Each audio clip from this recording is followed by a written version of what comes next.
না সামান্য কিছু উপকরণ দিয়েই সন্ধ্যা টিফিনের জন্য চটজলদি এই টিফিনটি রেডি করতে পারো। নমস্কার বন্ধুরা, কাজল ভিলেজ কিচেনে সকলকে স্বাগত জানাই। রোজকার মতো আজও রান্নাঘরে চলে এলাম। আজকের রেসিপি প্রথম থেকে লাস্ট পর্যন্ত দেখতে থাকুন, আশা করছি ভীষণ ভালো লাগবে। তো চলুন তাহলে শুরু করা যাক। টিফিনের জন্য একটা ডিম নিয়ে নিলাম। এই ডিমটাকে আমি ভেঙে এর মধ্যে দিয়ে দেবো। তো আমি এখানে আজকে টোটাল 3টে ডিমের ব্যবহার করছি। 3টে ডিম দিয়েই কিন্তু হয়ে যাবে টিফিনটা। এর মধ্যে 2টো ডিম ভেঙে দিলাম।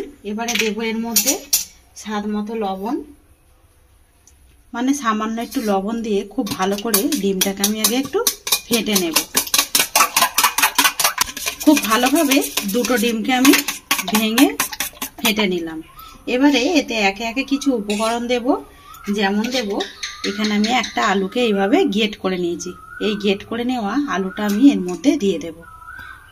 আজকে টিফিনের রেসিপি আপনাদের কিরকম লাগছে অতি অবশ্যই কমেন্ট করে জানাবেন। আর এর মধ্যে দিয়ে দেব আগে থেকে একটা, আমি এখানে গাজরকেও গ্রেট করে রেখেছি, মানে বড় গ্রেটারের যে গ্রেট হয় সেটা দিয়ে গ্রেট করে রেখেছি। দিয়ে দিলাম গ্রেট করে নেওয়া গাজর। ছোট্ট একটা টমেটোকে এইভাবে ছোট্ট করে টুকরো করে নিয়েছি, দিয়ে দেব টমেটো। আর দেব এখানে একটা ছোট সাইজের পেঁয়াজকেও আমি এইভাবে ছোট করে টুকরো করে নিয়েছি, দিয়ে দেব পেঁয়াজটা। সুন্দর রঙের জন্য কিছু মশলা অ্যাড করে দেব। যেমন দেব একটু হলুদের গুঁড়ো, আর দেব জিরে গুঁড়ো। জিরে গুঁড়োটা আমি হাফ চামচের থেকে একটু কম দিলাম। আর এখানে কাঁচা লঙ্কা নিয়েছি, একটা কাঁচা লঙ্কা কুচিয়ে দিলাম। আর ঝালের জন্য দিয়ে দেব একটু লঙ্কার গুঁড়ো। দিয়ে দিলাম হাফ চামচের মতো লঙ্কার গুঁড়ো। স্বাদ মতো লবণ দেব। দিয়ে দিলাম স্বাদ মতো লবণ। আমি হাফ বাটি ময়দা নিয়েছি। একটা আলুর জন্য এখানে হাফ বাটি ময়দাই কিন্তু যথেষ্ট। আর শত লাস্টে যেটা দিয়ে দেব একটু ধনেপাতা। এতে করে টিফিনের টেস্টটা কিন্তু দারুণ আসবে। সমস্ত উপকরণগুলো দিয়ে দিলাম। এবারে ডিমের সঙ্গে সমস্ত উপকরণগুলোকে খুব ভালো করে এইভাবে একটু মিশিয়ে নিতে হবে। উপকরণগুলোকে খুব ভালো করে আমি ডিমের সঙ্গে মিশিয়ে নিলাম। আর এর মধ্যে কোনো রকম জল দেওয়া যাবে না, ডিম দিয়েই এই গোলাটা গুলে নিতে হবে। আর এর মধ্যে যেহেতু লবণ দিয়ে দিয়েছি, এ থেকে একটু জল ছাড়বে আলু পেঁয়াজ থেকেও, আর নরম হয়ে যাবে। অপরদিকে একটা কড়া গরম হতে বসিয়ে দিয়েছি, বলতে পারো একটা তাওয়া। তাওয়ার মধ্যে একটু তেল ব্রাশ করে দেব। সামান্য একটু তেল ব্রাশ করে দেব টিফিনটা যাতে করে খুব সহজেই উঠে আসে। আমি এখানে সাদা তেল ব্রাশ করলাম, তোমরা চাইলে এখানে বাটারও দিয়ে দিতে পারো, এতে করেও টিফিনটা খেতে ভালো হবে।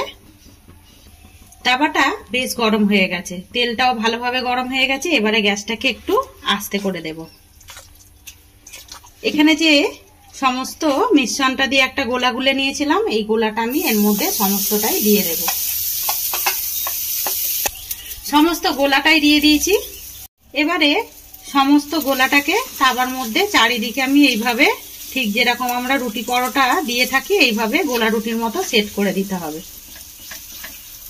আর কতটা দেখতে সুন্দর লাগছে দেখুন, খেতে কিন্তু ভীষণই মজাদার হয়। একবার এইভাবে কিন্তু ট্রাই করতে পারেন, সন্ধ্যা টিফিনটা দারুণ ভাবে জমে যাবে যদি এরকম একটা টিফিন থাকে। এবারে চারিদিকে এইভাবে আমি গোলা রুটির মতো সুন্দর করে সেট করে দিলাম। আর এর মধ্যে কিছু করার দরকার নেই। এবারে আমরা এটাকে ঢাকা দিয়ে 5 মিনিট মতো রান্না করে নেব। এখানে 5 মিনিট মতো লো টু মিডিয়ামে খুব ভালো করে এটাকে রান্না করে নিচ্ছি। রান্না করার পরে দেখুন কত সহজে এটা উঠে আসছে। এইভাবেই কিন্তু সুন্দর করে রান্না করে নিতে হবে। এবারে এটাকে আমি এইভাবে উল্টে দেব। আবারও আমি তাওয়াটা বসিয়ে দিলাম। তাওয়ার গায়ে একটু হালকা তেল ব্রাশ করে দেব। এই রান্নাটায় খুব বেশি তেল লাগে না, এরকম হালকা একটু তেলের মধ্যে কিন্তু রান্নাটা খুব সহজেই হয়ে যায়। এইভাবে নিয়ে আমি আবারও এটাকে উল্টে দেব। আর কতটা সুন্দর হয়েছে সেটা কিন্তু দেখতেই পাচ্ছেন। আর কত সহজেই টিফিনটা কিন্তু উল্টে গেল। এইটাকেও আমি অপর পিঠটা রান্না করে নিলাম। এইটা খুব বেশিক্ষণ সময় লাগে না, ঢাকা দেওয়ার কারণে আলু সবজিগুলো কিন্তু খুব সহজেই সিদ্ধ হয়ে যাবে। তোমরা চাইলে এখানে বাঁধাকপি অনেক কিছু সবজি কিন্তু অ্যাড করতে পারো। আবার আমি একটা তাওয়া গরম হতে বসিয়ে দিয়েছি। তাওয়ার মধ্যে দিয়ে দেবো আমি 1 চামচ সাদা তেল। একটা পুর রেডি করে নেব। তেলটা যখন বেশ ভালোভাবে গরম হয়ে যাবে এর মধ্যে দিয়ে দেবো একটা কুচিয়ে রাখা পেঁয়াজ। ওই যেরকমই সেম দিয়েছিলাম ওই রকমই ছোট্ট মতো একটা পেঁয়াজ দিয়ে দিলাম।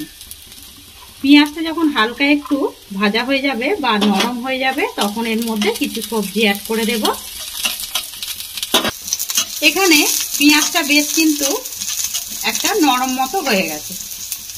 এইদিকে আমি অল্প একটু গাজর আর অল্প একটু টমেটো আলাদা করে সরিয়ে রেখেছিলাম, এই সবজিটা এর মধ্যে দিয়ে দেব। এতে করে খেতে ভালো লাগবে।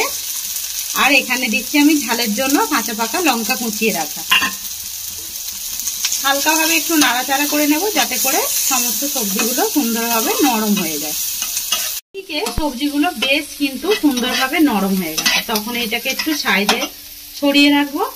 আমি বলেইছিলাম আগে এই টিফিনটা করার জন্য আমি 3টে ডিমের ব্যবহার করছি। এর মধ্যে 2টো দিয়েছিলাম, এখানে একটা দিয়ে দিলাম। এবারে দিয়ে দেবো এর মধ্যে লবণ, হালকা একটু এখানে লবণ দিয়ে দিলাম আর এর মধ্যে একটু লবণ দিয়ে দেবো, মানে মাপ মতো লবণ দিয়ে দিলাম।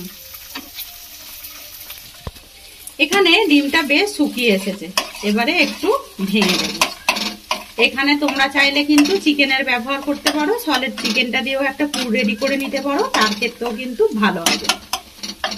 এখানে ডিমটা বেশ সুন্দরভাবে ভাজা হয়ে গেছে। সমস্ত উপকরণগুলোকে একটু মিশিয়ে নেব। এবারে এর মধ্যে একটু টেস্টের জন্য কিছু মশলা অ্যাড করে দেব। সামান্য একটু হলুদের গুঁড়ো দিয়ে দেবো একটা সুন্দর রঙের জন্য, আর টেস্টের জন্য দিয়ে দেবো একটু জিরে গুঁড়ো, আমি আগে লবণ দিয়ে দিয়েছিলাম। আর দিয়ে দেবো একটু গোলমরিচ গুঁড়ো। সমস্ত উপকরণগুলো দিয়ে দিলাম আর লাস্টে দিয়ে দেবো এর মধ্যে একটু ধনেপাতা কুচিয়ে রাখা, দিয়ে খুব ভালো করে এবারে একটা পুর রেডি করে নেব। এখানে পুরটা কিন্তু বেশ সুন্দরভাবে রেডি করে নিলাম, আর কতটা সুন্দর সহজেই কিন্তু হয়ে গেল দেখুন। এবারে আমি গ্যাসটাকে অফ করে দেব। এখানে যে টিফিনটা রেডি করে রেখেছিলাম এই টিফিনটা এই দেখুন কত সহজেই উঠে আসছে। এবার আমি এইটাকে এইভাবে উল্টে নেব আর সুন্দর করে এইভাবে একটু কেটে নেব যাতে করে একটা শেপে এসে যায়।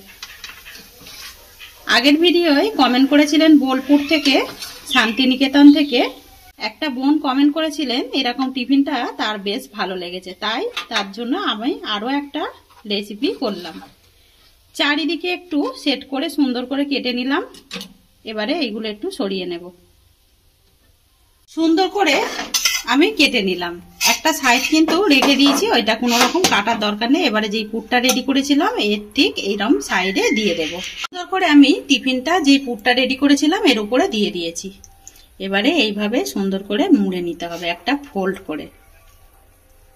আজকের রেসিপি আপনারা কে কোথা থেকে দেখছেন অতি অবশ্যই কমেন্ট করে জানাবেন যে এই টিফিনের রেসিপিটা কেমন হলো।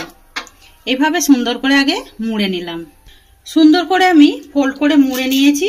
এবারে বাচ্চাদের যাতে পছন্দ হয় বা ছোট থেকে বড় সবাইরই পছন্দ হবে এরকম একটা টিফিন যদি হয়। এবারে এখানে আমি চিজ নিয়েছি, এই চিজটাকে এইভাবে সুন্দর করে আমি এর উপর থেকে দিয়ে দেব যাতে করে খেতেও ভালো লাগে। এখানে আমি 2টো চিজের পাতা নিয়েছি, তোমরা চাইলে গ্রেটারের সাহায্যে গ্রেটও করে দিতে পারো অথবা ছিঁড়েও দিতে পারো। তো এইখানে আমি এইভাবে সুন্দর করে দিয়ে দিলাম চিজ। অপর দিকে আবারও গ্যাস অন করে দিয়েছি, এটাকে আমি বসিয়ে দেব। 5 মিনিটের জন্য বসিয়ে দেব, তাতে করে কিন্তু বেশ ভালোভাবে চিজটা গলে যাবে। আবারও আমি ঢাকা দিয়ে লো টু মিডিয়ামে 5 মিনিট পর ফিরে আসছি। 5 মিনিট পর ফিরে এলাম। কত সুন্দরভাবে চিজটা গলতে শুরু করেছে দেখুন। ওপর থেকে এবারে আমি একটু ধনেপাতা দিয়ে দেবো যাতে করে দেখতে সুন্দর লাগে, তাই জন্য। আজকের রেসিপি আপনাদের কিরকম লাগলো অতি অবশ্যই কমেন্ট করে জানাবেন। যদি রেসিপিটি ভালো লেগে থাকে একটা লাইক করে দিয়ে এইভাবেই আমার পাশে থাকবেন। একটু ঢাকা দিয়ে দিয়েছিলাম, টিফিনটা একদমই হয়ে গেছে। এবারে নামিয়ে নেব। গরম গরম এরকম টিফিন খেতে কার কার ভালো লাগে অতি অবশ্যই কমেন্ট করে জানাবেন। আমাকে সাপোর্ট করবেন আমার এরকম নিত্য নতুন রান্নার জন্য। পাশে থাকা বেল আইকনটি প্রেস করবেন। সবাই ভালো থাকবেন, সুস্থ থাকবেন। ধন্যবাদ। আবারও কোনো নতুন রেসিপি নিয়ে ফিরে আসবো। আজকের মতো এই পর্যন্ত।